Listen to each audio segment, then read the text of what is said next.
Tim gabungan Kemenkumham, TNI Polri, serta BNN menggelar razia di rumah tahanan kelas 2B di Menggala Tulang Bawang, Lampung. Petugas memeriksa setiap warga binaan dan menggeledah 3 blok rutan yang dihuni 412 warga binaan. Dalam razia ini petugas mendapati sejumlah benda tajam seperti gunting, sendok besi dan barang yang terlarang di dalam rutan. Barang bukti yang disita akan dimusnahkan sesuai peraturan dan petugas memeriksa asal barang-barang itu. Selain itu, petugas juga melakukan tes urin seluruh warga binaan. Hasilnya mereka dinyatakan negatif narkoba. Dari Tulang Bawang, Lampung, Ahmad Lutfi, iNews melaporkan.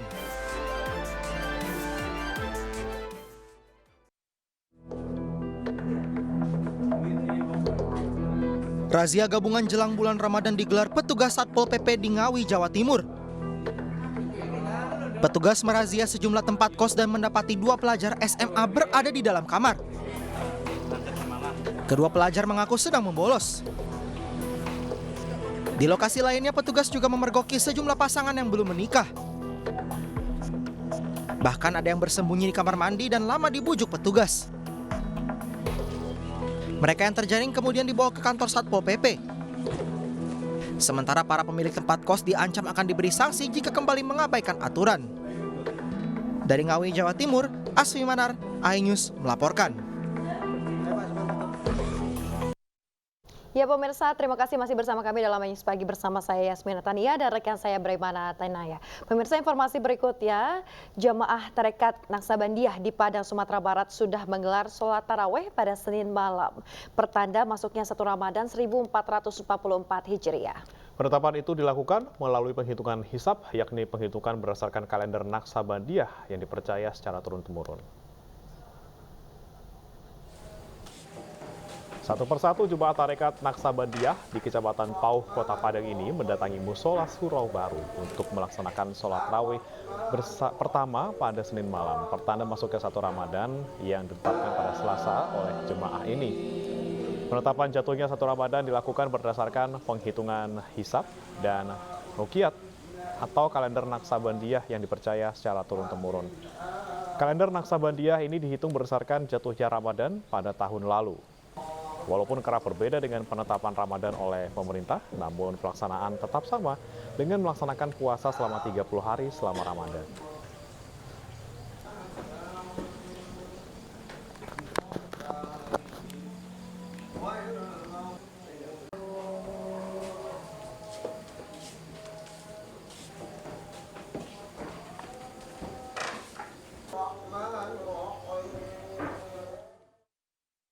Pemirsa, BMKG memprediksi hilal akan terlihat tinggi mencapai 8,3 derajat pada Rabu sore mendatang. 29 tim pemantau yang tersebar di seluruh Indonesia dikerahkan guna melakukan pemantauan hilal penentu awal Ramadan 1444 Hijriah.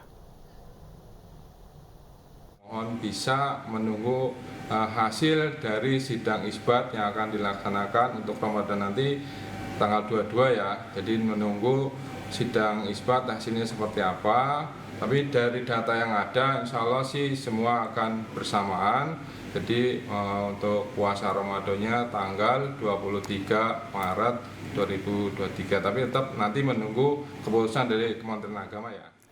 Pemirsa, jelang Ramadan, warga memadati pemakaman di beberapa wilayah. Meningkatnya jumlah peziarah membawa berkah tersendiri bagi para penjual bunga di pemakaman.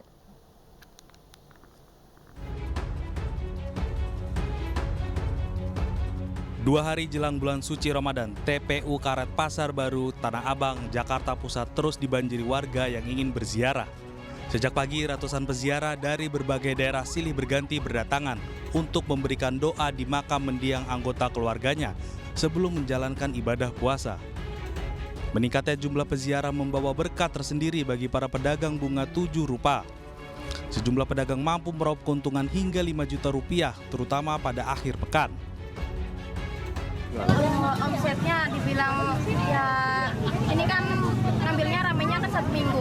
Kalau hari biasa mah biasa aja. Mungkin kalau 1 minggu mah sehari mah kalau jualan kembang aja ya 5 juta. 5 juta. Nah, Kalau untuk kembangnya sendiri satu bungkusnya ini dijual berapa? Ini tergantung Pak, tergantung di sananya di pusatnya. Ini lagi mahal nih, jadi 10.000 sekantong. Selain pedagang bunga, ramainya peziarah yang datang juga membawa rezeki tersendiri bagi para petugas bersih-bersih makam musiman. Enggak juga, kadang disuruh sama ahli warisnya juga, terus lagi suruh bersih-bersih, ya kita jalanin aja, biar sama seneng aja. Nah itu Bang, kan ada tarifnya nggak sih Bang kayak gitu? Oh enggak, kita sukarela, Sukarela, ahli ya. waris aja. Sementara di Cimahi, Jawa Barat, mendekati bulan Ramadan, tempat pemakaman umum kota Cimahi, Jawa Barat juga ramai didatangi para peziarah. Mereka datang ke makam orang tua, kerabat, dan sanak saudara untuk mengirim doa. Selain mendoakan keluarga mereka yang telah tiada, tradisi nyekar juga dimanfaatkan warga untuk merawat dan membersihkan makam. Kegiatan rutin yang biasa dilakukan oleh keluarga kami Tujuannya apa sih Bu datang ke sini? untuk mendoakan orang tua dan kakak-kakak kami yang sudah tidak ada. Berziarah ke makam kerabat memang menjadi rutinitas setiap tahun bagi sebagian umat muslim saat menjelang bulan puasa atau lebaran. Peziarah berdoa untuk sanak saudaranya yang sudah mendahului mereka. Tim Liputan iNews melaporkan. Jelang bulan suci Ramadan, baju muslim di pusat perbelanjaan mulai diserbu pembeli. Bahkan omsetnya pun naik hingga 60% dari tahun sebelumnya.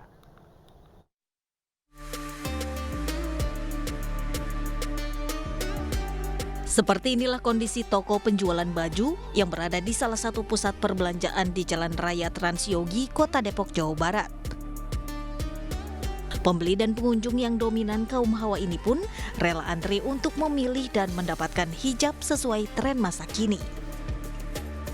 Modelnya tuh stylish, warnanya beraneka ragam, terus aku suka banget sama warna-warna pastel gitu, jadi Tamiya dia selalu jadi favorit. Jelang bulan suci Ramadan tahun ini peningkatan penjualan mencapai 60%. Pertumbuhannya kita 1 tahun tuh bisa sampai 1-60%. Jadi nggak usah khawatir, berarti insya Allah aman.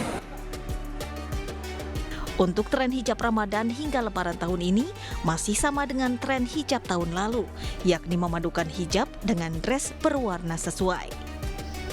Dari Depok, Jawa Barat, Yung Rizky, iNews melaporkan. Mengantisipasi kenaikan harga kebutuhan pokok jelang Ramadan dan Lebaran, Kementerian Pertanian menggelar rapat koordinasi pengawasan bidang ketahanan pangan. Rakor digelar di Palembang, Sumatera Selatan sebagai salah satu lumbung pangan di luar Pulau Jawa.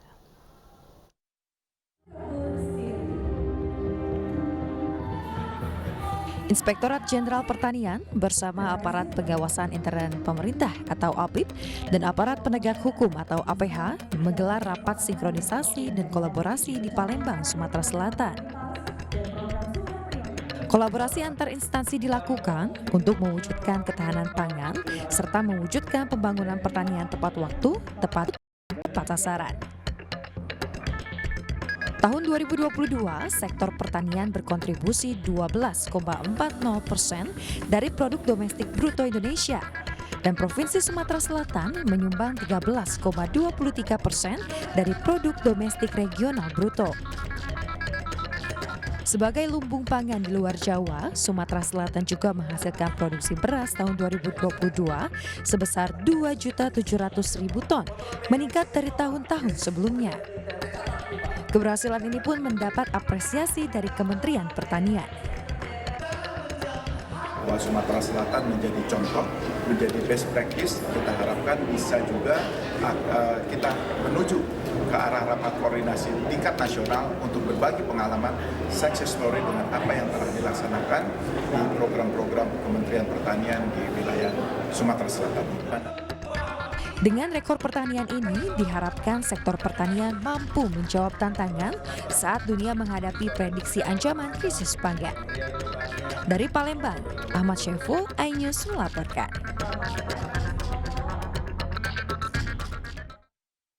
Menyambut bulan suci Ramadan, pemirsa, berbagai kegiatan digelar agar umat Islam mampu menjalani ibadah puasa dengan sehat dan lancar. Program edukasi kesehatan pun digelar Dewan Masjid Indonesia bersama salah satu produsen susu di 770 masjid di tanah air.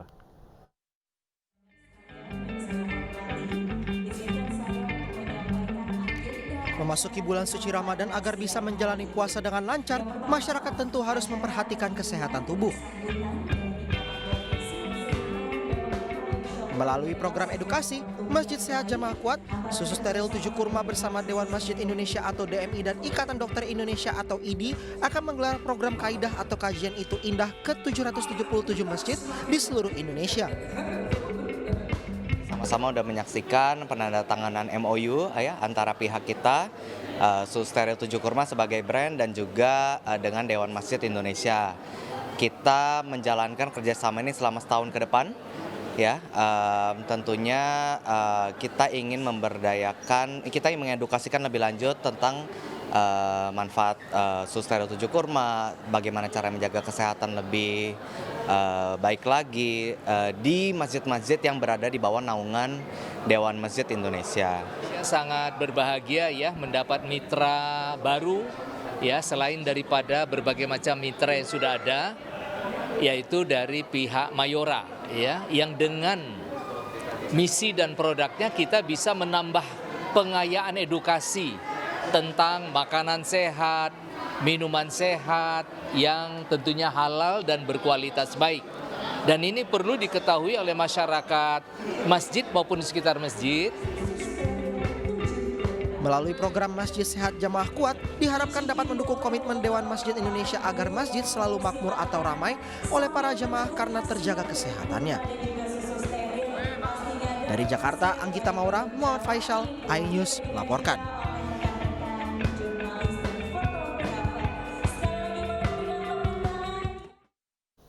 Pemirsa, ratusan bal pakaian bekas impor senilai 10 miliar rupiah dimusnahkan di Kecamatan Balong Bendo, Kabupaten Sidoarjo. Kali ini Kementerian Perdagangan musnahkan pakaian bekas yang berasal dari hasil penindakan di wilayah Jawa Timur.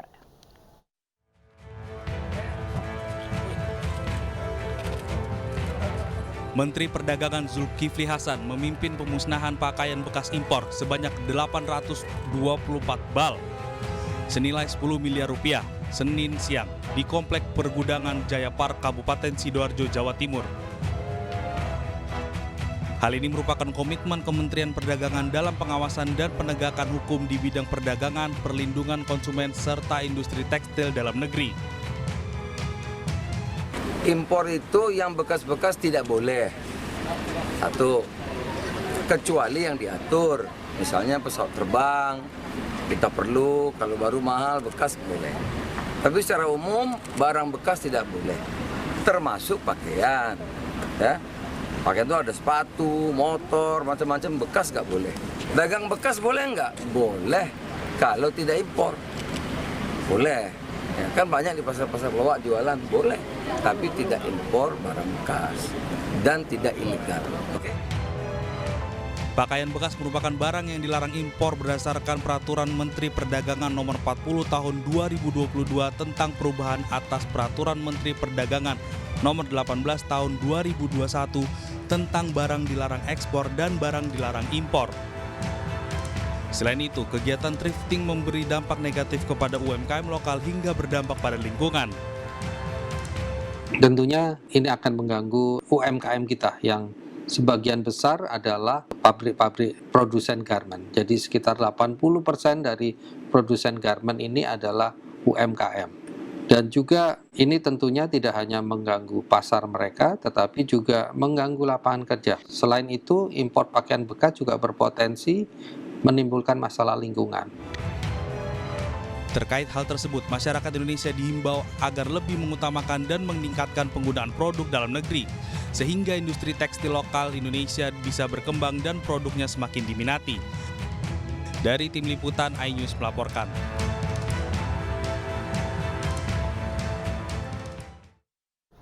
Menteri Keuangan Sri Mulyani dan Kepala PPATK mendatangi kantor Kemenko Polhukam. Kedatangan mereka terkait dengan dugaan transaksi janggal 300 triliun rupiah.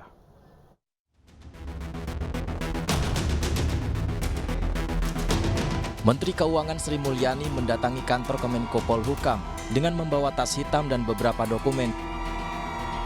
Sebelumnya, Kepala PPATK Ivan Yustiavandana juga telah datang lebih dulu. Kedatangan Menteri Keuangan dan Kepala PPATK ini kemungkinan berhubungan dengan dugaan transaksi janggal 300 triliun rupiah yang ditemukan Pusat Pelaporan dan Analisis Transaksi Keuangan di Kementerian Keuangan. Menko Polhukam Mahfud MD mempertanyakan mengenai transaksi tersebut yang dicurigai sebagai tindakan pencucian uang. Mirisnya pegawai Kementerian Keuangan dituding terlibat dalam transaksi janggal tersebut. Transaksi ini melibatkan lebih dari 467 pegawai Kemenkeu. Disebutkan ada sejak 2009 hingga 2023 yang berasal dari 160 laporan dari PPATK. Kedatangan Sri Mulyani ini sebagai bentuk tindak lanjutnya setelah mendengar informasi transaksi janggal 300 triliun rupiah. Jadi informasi 300 triliun sampai siang hari ini saya tidak bisa menjelaskan karena saya belum melihat angkanya, datanya, sumbernya, transaksi apa saja yang dihitung, siapa yang terlibat. Itu ya. Nanti kita tindak lanjuti. Tim iNews melaporkan. Setelah terbongkarnya beberapa transaksi mencurigakan di sejumlah lembaga negara, gaya hidup keluarga pejabat terus disorot masyarakat. Sejumlah sanksi telah disiapkan pemerintah bagi pejabat negara yang kedapatan pamer harta kekayaan.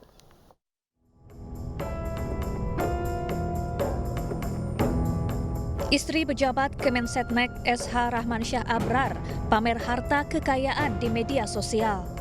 Aksi pamer harta ini diviralkan oleh akun Twitter @partaisosmed. SH Rahmansyah adalah Kepala Subbagian Administrasi Kendaraan Biro Umum di Kementerian Sekretariat Negara. Hal ini mengundang pertanyaan warganet, terlebih gaji ASN golongan 3C hanya berkisar antara 2 hingga 4 juta rupiah. Kemensetnek melalui siaran pers menyampaikan permohonan maaf atas kegaduhan yang ditimbulkan. SH pun telah dinonaktifkan sementara dari jabatannya. Kemensetnek juga membentuk tim verifikasi internal untuk menyelidiki harta kekayaan SH serta berkonsultasi dengan KPK, PPATK, dan lembaga terkait lainnya.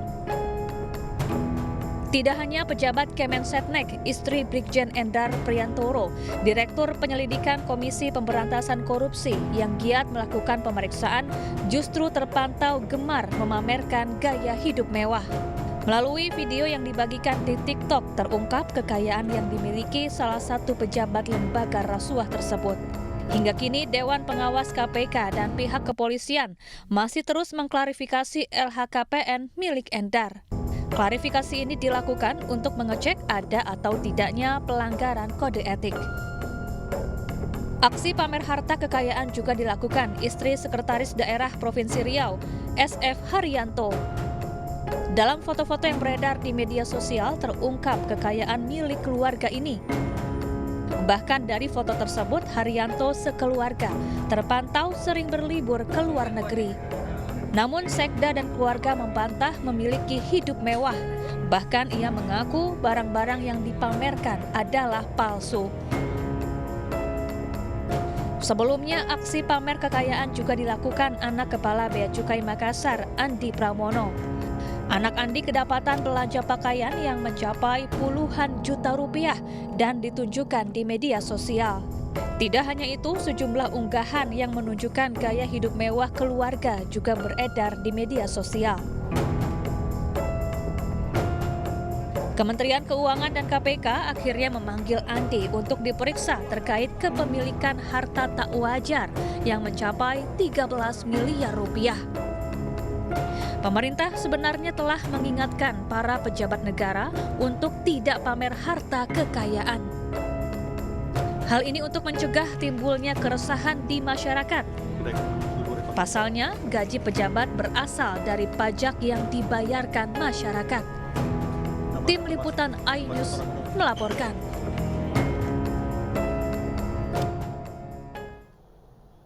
Informasi lain pemirsa, Presiden Joko Widodo membagikan penghargaan kepada berbagai pihak yang dinilai berjasa dalam penanganan COVID-19 di Indonesia. Penghargaan diberikan untuk kategori fasilitas kesehatan, sentra vaksinasi, media dan influencer, serta perusahaan swasta dan lembaga swadaya masyarakat. Presiden Joko Widodo menghadiri langsung acara penganugerahan penghargaan penanganan COVID-19 Senin pagi. Dalam sambutannya, Presiden mengungkapkan keberhasilan penanganan pandemi tidak lepas dari kerja bersama berbagai pihak dan institusi, mulai dari pemerintah, tenaga kesehatan, TNI Polri, sektor swasta, hingga seluruh masyarakat. Ikut bersama-sama dengan kita bekerja keras dalam penanganan COVID. Apapun, dalam 3 tahun pun ada sebuah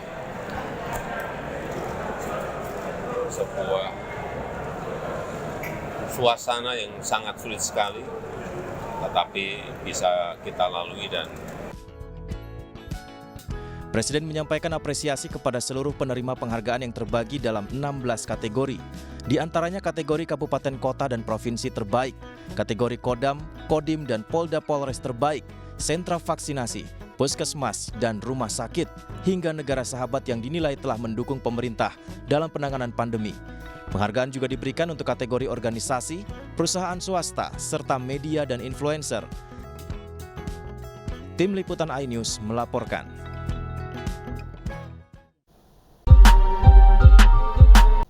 Nama Ketua Harian Partai Perindo Pusat TGB Muhammad Zainul Majdi dinilai layak menjadi bakal calon wakil presiden pada Pilpres 2024. TGB merupakan sosok yang berpengalaman dan juga sukses membangun NTB saat menjadi gubernur periode 2008 hingga 2018.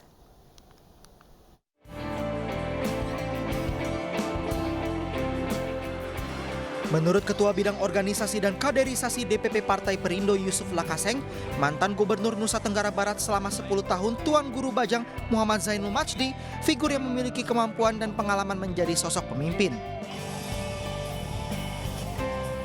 Menjabat kepala daerah selama 2 periode, TGB berhasil membangun Nusa Tenggara Barat dan menurunkan angka kemiskinan. Menurut saya jangankan wakil presiden, untuk calon presiden saja TGB sangat layak. TGB adalah paket komplit yang memenuhi segala sisi persyaratan untuk menjadi pemimpin nasional. Kalau jadi calon wakil presiden, dipasangkan dengan calon presiden manapun, TGB akan melengkapi sang calon presiden itu. Hal senada juga diungkapkan Ketua Bidang Politik dan Kebijakan Publik DPP Partai Perindo Heri Budianto. Heri menilai sosok TGB akan sangat cocok jika dipasangkan dengan tokoh nasional, kepala daerah, ataupun dari kalangan militer. Selain beliau berpengalaman sebagai gubernur 2 periode di Nusa Tenggara Barat, beliau juga pernah duduk menjadi anggota DPR RI. Beliau juga sudah malang melintang menjadi tokoh nasional. Beliau memiliki latar belakang nasionalis religius dan sangat cocok untuk dipasangkan dengan tokoh-tokoh nasionalis, baik itu dari kalangan kepala daerah maupun tokoh nasionalis dari kalangan militer. Perindo menilai TGB Muhammad Zainul Majdi merupakan tokoh nasional yang menjadi kebutuhan masyarakat Indonesia saat ini. Selain sebagai ulama, TGB juga memiliki pengalaman dalam bidang politik, pemerintahan dan pembangunan nasional. Tim Liputan iNews melaporkan.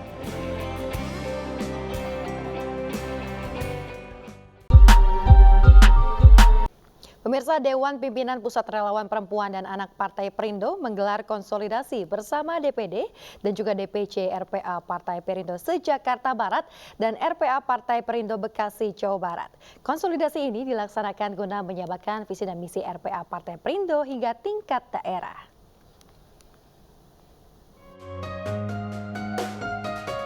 Kasus kejahatan terhadap perempuan dan anak di Indonesia masih membutuhkan perhatian khusus. Melalui RPA Partai Perindo yang dikenal gigih dalam memperjuangkan perlindungan hak perempuan dan anak, terus melakukan pendampingan terhadap korban kekerasan fisik maupun seksual terhadap perempuan dan anak secara gratis. Mendampingi korban kekerasan fisik maupun seksual, memberikan pemulihan secara gratis, serta membawa pelaku ke ranah hukum menjadi visi dan misi RPA Partai Perindo.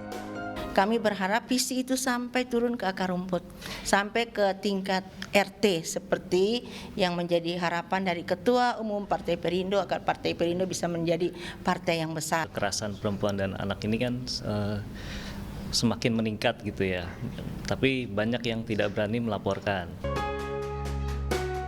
Sementara itu di Bekasi, RPA Partai Perindo memberikan sosialisasi dan edukasi tentang hak perempuan dan anak yang mengalami kekerasan fisik maupun seksual kepada warga di Kota Bekasi, Jawa Barat. Kami selalu mendukung dan kami selalu merespon dan antusias semangat untuk maju bersama dengan relawan perempuan dan anak Perindo. Selain melakukan pendampingan korban kekerasan seksual ataupun fisik, RPA Partai Perindo juga mengadakan pendidikan gratis kepada anak-anak dari keluarga yang tidak mampu. Tim Liputan iNews melaporkan. Presiden Cina Xi Jinping tiba di Moskow, Rusia untuk memenuhi undangan dari Presiden Vladimir Putin. Tetaplah bersama kami di iNews Pagi.